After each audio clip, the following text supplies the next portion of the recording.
Personne ne s'y attendait. 30 ans après son divorce avec Nicolas Sarkozy, Marie-Dominique Cuglioli a brisé le silence. Une simple lettre, retrouvée dans une boîte oubliée, vient de raviver l'un des secrets les mieux gardés de la veuve République. Les blessures intimes de l'homme qui fut président de la France et celles de la femme qui l'a laissé dans l'ombre. Dans ces 5 pages jaunies par le temps, elle écrit d'une main tremblante « J'ai aimé un homme qui a préféré le pouvoir à l'amour ». Ces mots, d'une sincérité brutale, résonnent aujourd'hui comme une bombe. Car derrière la façade lisse du chef d'État exemplaire se cache, selon son ex-épouse, une histoire d'ambition dévorante, de solitude et de trahison. Pendant des décennies, Marie-Dominique s'est effacée, réduite au silence par la machine politique et médiatique. Elle a vu son nom disparaître des biographies officielles, ses photos gommées des archives, comme si elle n'avait jamais existé. Mais la mémoire, elle, ne s'efface pas. À 75 ans, la première femme de Nicolas Sarkozy parle enfin. Et ce qu'elle raconte dérange. Les manipulations, les mensonges, les nuits passées seule pendant que son mari courtisait le pouvoir, et d'autres femmes. Les Français, fascinés par la saga Sarkozy-Bruni, découvrent soudain la face cachée du roman. Derrière la musique glamour et les sourires de campagne, il y avait une femme blessée, un foyer qui s'effritait, un cœur oublié. Ce n'est plus une affaire privée. C'est un miroir tendu à toute une génération pour qui réussite et destruction marchaient main dans la main. Les confidences de Marie-Dominique Cuglioli ne sont pas un règlement de compte, elles sont un cri, longtemps étouffé, qui traverse les années pour rappeler qu'aucune gloire ne justifie le sacrifice d'une âme. Et dans le fracas de ce secret enfin révélé, c'est toute la France qui retient son souffle. Ce que Marie-Dominique Cuglioli raconte aujourd'hui dépasse l'imagination. Tout commence au milieu des années 1980. Nicolas Sarkozy n'est encore qu'un jeune avocat à la voix vive, obsédé par la conquête. Dans leur pavillon de Neuilly, ils rêvent d'ascension pendant qu'elle élève leurs 2 fils, Pierre et Jean, dans une maison devenue trop grande pour le silence. Elle se souvient, il rentrait tard, le regard ailleurs. J'avais l'impression qu'il dînait déjà avec le pouvoir. Puis survient l'épisode Cécilia, la blessure dont elle ne s'est jamais remise. En 1988, Sarkozy célèbre le mariage du célèbre animateur Jacques Martin et de sa compagne Cécilia. Quelques mois plus tard, des rumeurs murmurent que le jeune maire de Neuilly passerait de plus en plus de temps avec la nouvelle épouse de son ami. Une rumeur? Non. Un tremblement de terre intime. Marie-Dominique comprend tout lorsqu'un soir, il ne rentre plus, les journaux commençant à publier des photos. Le nom de Cécilia revient encore et encore. Pour la première fois, elle sent la France entière assister à la disparition de son mariage. Les années qui suivent ressemblent à une descente lente mais inévitable. Elle supporte, se tait, élève les enfants pendant que son mari se transforme en bête politique, ministre, puis figure montante du gaullisme. Devant les caméras, il affiche un sourire impeccable. Derrière, les mots tranchent. « Tu n'es pas faite pour ce monde », lui aurait-il lancé. Les amis se détournent. Les invitations cessent. Même dans les livres consacrés à Sarkozy, le nom de Marie-Dominique s'efface. Une volonté délibérée, selon elle, de gommer la première épouse au profit d'une image neuve, celle de l'homme libre et séduisant. Mais le silence finit toujours par éclater.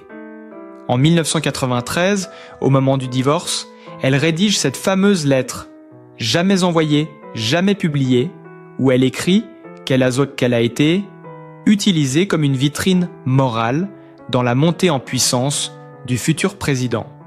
La lettre devait disparaître avec les années, mais quelqu'un l'a gardée, et aujourd'hui, elle refait surface, livrant une vérité que l'histoire officielle n'avait pas racontées. Les révélations s'enchaînent. Elle parle des campagnes politiques où elle devait sourire sans comprendre les alliances de coulisses, des humiliations subtiles, des absences calculées.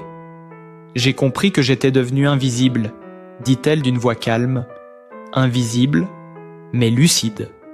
Pendant que la France découvrait le couple glamour formé par Sarkozy et Cécilia, puis plus tard avec Carla Bruni, la première épouse survivait dans l'ombre, celle qu'on ne cite jamais, celle qui connaît les débuts, les échecs, les failles. Son témoignage met à nu un homme façonné par la politique, prêt à sacrifier tout ce qui ne servait pas son ascension. Et si la confession bouleverse autant, c'est parce qu'elle révèle la part humaine derrière la légende. Les blessures d'une femme effacée pour construire le mythe d'un président. Aujourd'hui, dans un entretien enregistré à La Baule, Marie-Dominique ne tremble plus. Elle ne cherche ni vengeance ni scandale, mais elle regarde la caméra et dit « On ne peut pas bâtir une vie publique en détruisant les vies privées autour de soi. » Une phrase simple mais tranchante comme une lame. Depuis sa diffusion, la vidéo cumule des millions de vues. Les réactions pleuvent. Anciens collaborateurs, journalistes, citoyens ordinaires, tous redécouvrent l'autre visage de Nicolas Sarkozy. Certains dénoncent une attaque tardive. D'autres saluent le courage d'une femme restée trop longtemps dans le silence. Et dans cette cacophonie médiatique, une chose demeure. La voix tremblée de Marie-Dominique, sortie du passé, qui rappelle à la France que derrière chaque homme de pouvoir, il y a parfois une femme oubliée et qu'aucune victoire politique ne peut effacer le prix d'un cœur brisé. Le choc n'est plus seulement sentimental, il devient historique. Elle prend une grande inspiration, ferme les yeux un instant, puis laisse tomber les mots comme on lâche un fardeau qu'on a porté trop longtemps. Sa voix ne tremble pas, mais chaque syllabe semble peser des années de silence. Je ne parle pas pour accuser, ni pour détruire. Je parle parce que on m'a trop longtemps défait taire. On m'a dit de rester digne, de ne pas salir son nom. Mais le silence, c'est aussi une forme de mort. Les caméras captent son regard, droit, fixe, presque défiant. Elle continue. J'ai tout donné à cet homme. J'ai cru en lui, en son énergie, en sa promesse de changer la France. Mais j'ai découvert que l'ambition peut tuer l'amour plus sûrement que la trahison.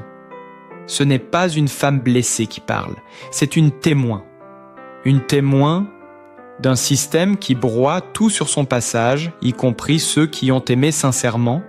Un léger tremblement parcourt sa main quand elle évoque les années d'humiliation muette, les dîners politiques où elle devait sourire aux maîtresses cachées, les rumeurs qu'on lui demandait d'ignorer, les regards condescendants des proches du pouvoir.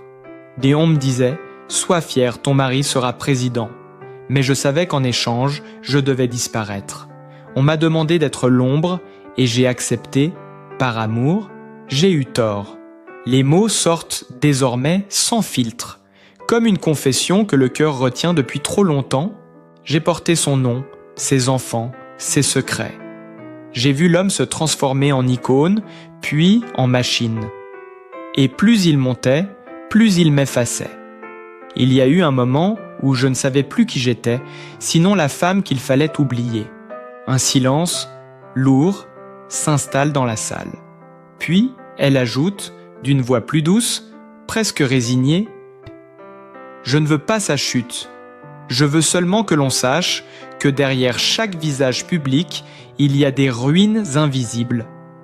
Le pouvoir, c'est un miroir qui ne renvoie que soi-même, et moi je me suis perdu dans son reflet. » Sa dernière phrase glace le plateau. Ce que j'ai vécu, des milliers d'autres femmes l'ont vécu. La différence, c'est que le mien est devenu président. Mais les blessures, elles, sont universelles. À cet instant, elle ne parle plus seulement de Sarkozy. Elle parle pour toutes celles qui ont aimé un homme trop puissant, trop occupé pour voir qu'il écrasait ce qu'il avait de plus précieux. Elle ne cherche pas la pitié, Elle réclame la vérité. Quand l'entretien se termine, Marie-Dominique baisse enfin la tête. Un souffle, un soupir, comme une délivrance. J'ai attendu 30 ans pour dire ces mots. Maintenant, je peux respirer. Le plateau reste muet. La France, elle, ne l'est plus. À peine la vidéo diffusée, le pays entier s'est embrasé. En quelques heures, les réseaux sociaux se sont transformés en tribunal géant. Sur X, ancien Twitter, les mots Sarkozy, Culioli, lettres cachées se hissent en tête des tendances. Les chaînes d'information en continu interrompent leur programme. BFM TV, CNews, France 2, toutes diffusent les extraits du témoignage entre indignation, fascination et sidération. Les premiers commentaires pleuvent. Un internaute écrit « On découvre enfin le vrai visage de Sarkozy, celui d'un homme qui a bâti sa légende sur les ruines d'une femme. » Un autre réplique aussitôt « Trop facile de parler après 30 ans. Pourquoi maintenant? Pourquoi au moment où il tente son retour politique ?» La France se divise, encore une fois. Les uns saluent le courage d'une femme longtemps effacée, les autres dénoncent une manœuvre calculée. Dans les talk-shows du soir, les débats s'enflamment. Journalistes, psychologues, anciens conseillers politiques, chacun y va de son analyse. Sur le plateau de Touche, Pas à mon poste, une chroniqueuse s'exclame « Ce n'est pas une vengeance, c'est une libération. On ne mesure pas ce que c'est de vivre à côté d'un homme obsédé par le pouvoir. » Mais un autre l'interrompt. Libération ou pas, elle brise un tabou, celui du privé. Jusqu'où peut-on aller pour laver son passé? Les magazines sortent des éditions spéciales. Paris Match republie des photos oubliées du couple, souriant dans les années 1980, avec la légende « Avant la chute du silence ». Le Monde titre sobrement « Marie-Dominique Culioli, la voix retrouvée », tandis que Valeurs Actuelles accuse « L'arme de la confession quand l'intime devient politique ». Chaque mot de Marie-Dominique est disséqué, chaque pause analysée. Les experts en communication soulignent le ton mesuré, presque présidentiel, de sa prise de parole. Elle ne détruit pas, elle révèle. C'est ce qui rend tout cela encore plus puissant. Pendant ce temps, les partisans de Sarkozy répliquent. Un proche, resté anonyme, confie à Le Figaro. Nicolas est bouleversé, mais il ne répondra pas. Il refuse d'ajouter du bruit au vacarme.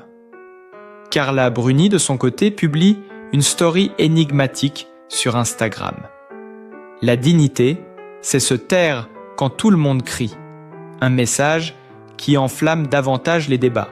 Dans les forums et les cafés parisiens, le sujet devient obsession. Les mots trahison, sacrifice, pouvoir reviennent comme un refrain amer. Certains internautes montent des compilations vidéo retraçant l'effacement de Marie-Dominique dans les archives publiques, d'autres dressent des parallèles entre sa confession et d'autres femmes d'hommes politiques réduites au silence. En quelques jours, le scandale dépasse le simple cadre sentimental. Il devient un phénomène social, une réflexion nationale sur le prix du pouvoir et la place des femmes dans les coulisses du politique. Les radios débattent, les plateaux s'enchaînent, les hashtags explosent. Une tempête d'opinions, d'émotions, de jugements. Et au centre, une seule voix, celle d'une femme longtemps effacée, devenue malgré elle le symbole d'un cri collectif. Jamais depuis l'affaire DSK, la France n'avait vu pareille onde de choc. Les micros se tendent, les éditorialistes s'affrontent, les regards se tournent vers l'Élysée d'hier et vers cette vérité qu'on ne peut plus étouffer. La tempête ne fait que commencer. Et puis, il y a eu ce que personne n'avait encore vu. Un document, discret, classé confidentiel, a commencé à circuler entre les mains de quelques journalistes chevronnés. Une correspondance privée, échangé entre un proche conseiller de Nicolas Sarkozy et un collaborateur du ministère de l'Intérieur, daté de 1993, l'année du divorce. Quelques lignes à peine, mais suffisantes, pour rallumer le feu.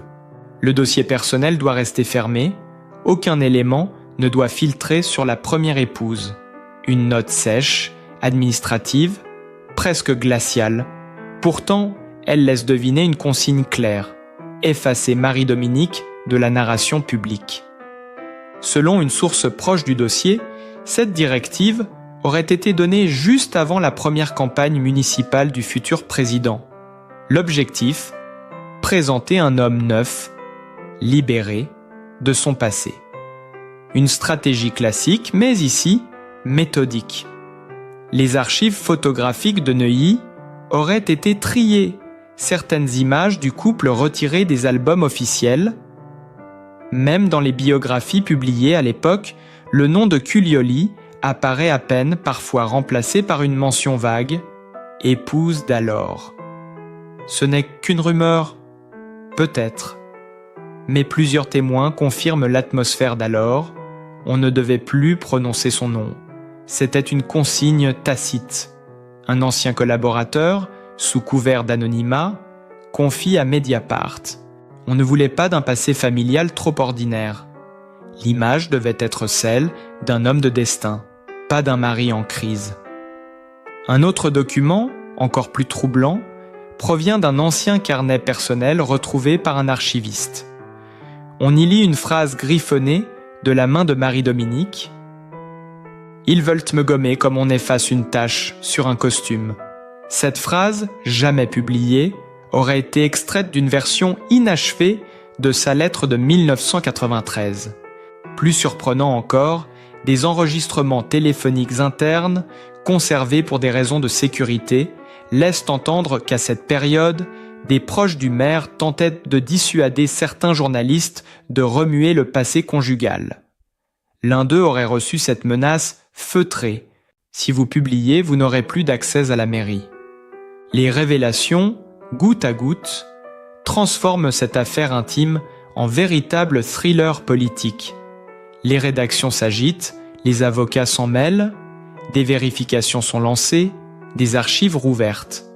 On apprend qu'une demande de suppression d'images, datée de 1995, aurait été adressée à une agence photo parisienne avec la mention manuscrite « pour usage privé, à ne pas diffuser ».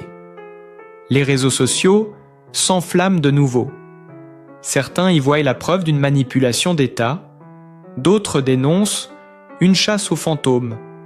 Mais une chose est sûre, quelque chose a été caché, soigneusement, méthodiquement. Et aujourd'hui, cette mécanique de l'oubli se fissure. La journaliste d'investigation, qui a révélé ces pièces confidentielles, affirme avoir reçu des pressions inhabituelles.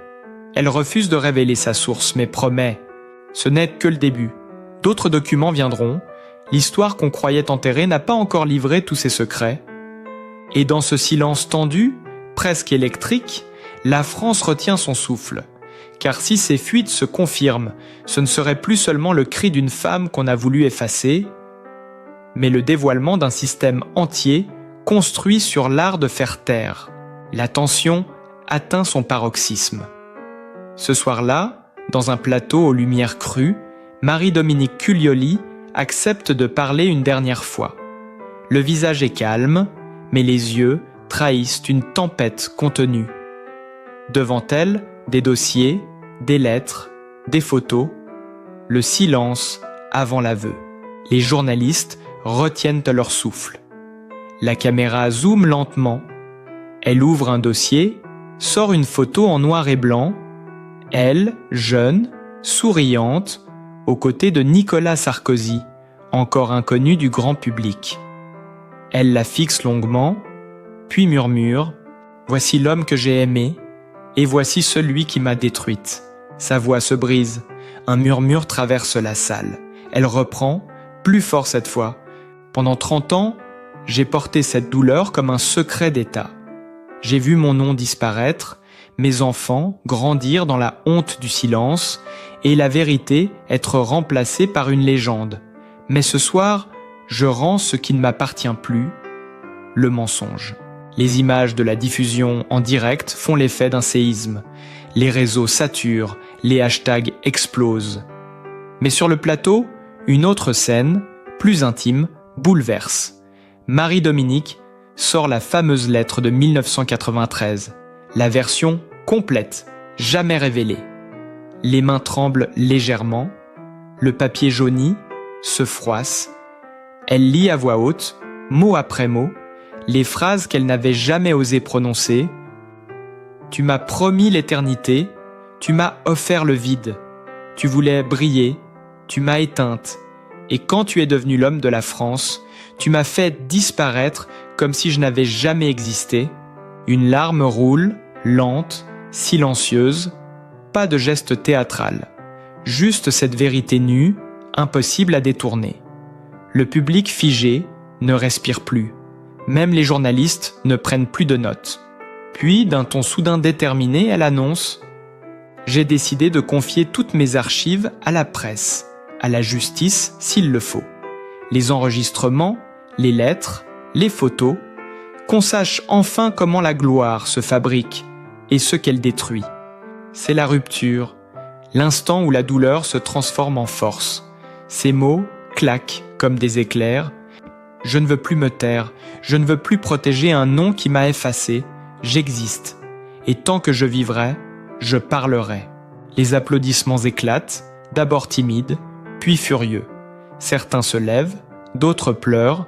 Dans les coulisses, des techniciens ont les larmes aux yeux. Un journaliste souffle, bouleversé. Ce n'est plus une interview, c'est une libération. Et sur les écrans de France entière, le visage de Marie-Dominique, baigné de larmes, devient l'image d'une génération. Une femme qui, après des décennies d'ombre, ose briser le mur de la peur. Une vérité qu'aucun spin doctor, aucun communiqué politique ne peut plus maquiller. La nuit tombe sur Paris. Les cloches de Saint-Sulpice sonnent au loin, mais quelque chose vient de changer à jamais.